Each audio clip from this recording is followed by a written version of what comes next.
जळगावात राष्ट्रवादीला धक्का बसण्याची शक्यता, अनिल पाटील भाजपमध्ये जाणार असल्याचा सतीश पाटलांचा दावा।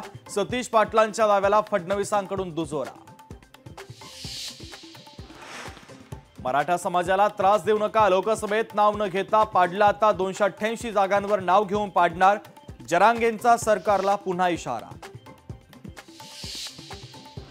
विधानसभा निवडणुकीमध्ये शिवसंग्राम निश्चितच उतरेल, ज्योती मेटे यांच्याकडून निवडणूक लढण्याचे संकेत।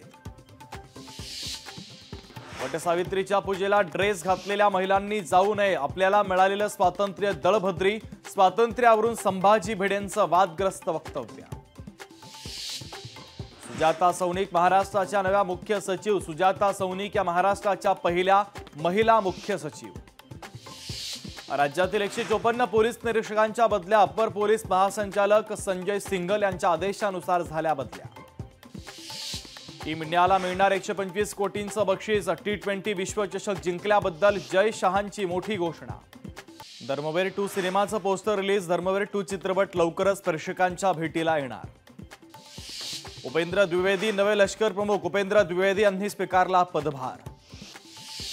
छगन भुजबळ समाजाचे मुकादम, भुजबळांनी ठरवून दिल्याप्रमाणे काही लोक बोलतायत, जरांगे पाटलांचा पुन्हा एकदा छगन भुजबळ यांच्यावर निशाणा।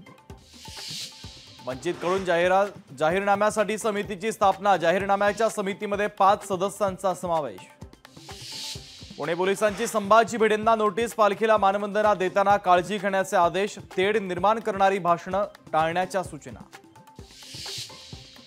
नवी मुंबईतील बेलापूर होणार स्मार्ट विलेज, मंदा म्हात्रेंचा अधिकाऱ्यांसोबत पाहणी दौरा। कांदिवलीच्या समतानगरमध्ये पाण्यासाठी रहिवाशांची परवड, बिल्डर SD कॉर्पोरेशनच्या विरोधात आंदोलन, रहिवाशांना 25 मार्चपासून फक्त 15 मिनिटं पाणी पुरवठा।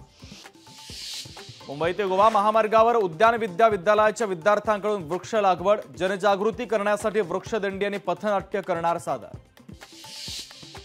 मुंबई महानगरपालिका शाळेची दयनीय अवस्था, कुलाब्यातील पालिका शाळेच्या भिंतीला पडला भेगा, मुलींच्या वॉशरूमला दरवाजेच नसल्याचं धक्कादायक वास्तव उघड।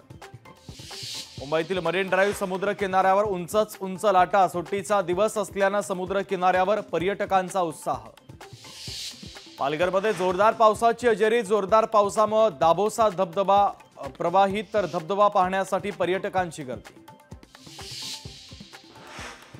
जोरदार पावसामुळे सवतकडा धबधबा प्रवाहित, रत्नागिरीतील सवतकडा धबधब्यावर पर्यटकांची गर्दी। संभाजीनगरच्या वैजापूर शहरामध्ये जोरदार पाऊस, पावसामुळे दुकानांमध्ये शिरलं पाणी। मराठवाड्यातील लघु मध्यम प्रकल्पातील पाणीसाठ्यात घट, जोरदार पावसानंतरही मराठवाड्यातील धरणं कोरडे ठाक। पश्चिम महाराष्ट्राला जोडणारा करूळ घाटाचं काम निकृष्ट दर्जाचं, करूळ घाटात ठिकठिकाणी दरड कोसळल्या। लोकशाही मराठी ऐका, पहा, जागरूक रहा।